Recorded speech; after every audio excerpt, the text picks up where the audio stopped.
સમાજની અંદર દાંપત્ય જીવનમાં નાના મોટા ઝઘડાઓ વસ્તુને લઈને થતા હોય છે. એ તો આપણે જોયું કે બાજુવાળાની ઘરે આ આવ્યું આપણે લેવું છે, બાજુવાળી આ શોપિંગ કર્યું આપણે કર્યું, ત્યાં સુધી સીમિત છે, ત્યાં સુધી વાંધો નહીં.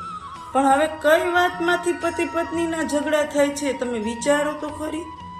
કઈ વાતમાંથી? આજે હું તમને એક વિડીયો બતાવીશ. એ વિડીયો કોમેડી વિડીયો છે, પણ એમાં ઘણી રિયાલિટી છુપાયેલી છે, સમાજની વાસ્તવિકતા છુપાયેલી છે કે હવે આમાંથી પણ ઝઘડા થતા હશે. તમે એ વિડીયો જોશો ને ત્યારે તમને ખ્યાલ પડશે કે હાવો આવું હોય છે એમ. કારણ કે ઘણી વખત આપણા ગ્રુપમાં આપણે એવી વાતો સાંભળી હોય કે આને આમ કર્યું હતું તો આમ થયું એમ.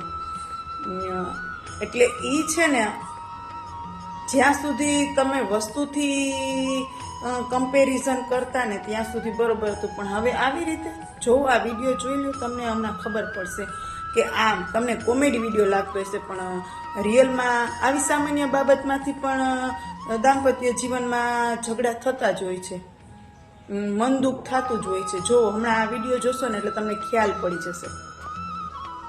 આમ જોવો તમારો દોસ્ત તાર એની ઘરવાળીનો બર્થડે છે તે કેવું સારું સ્ટેટસ મૂક્યું. તમે કોઈ દી માર હાટુ સ્ટેટસ મૂક્યો?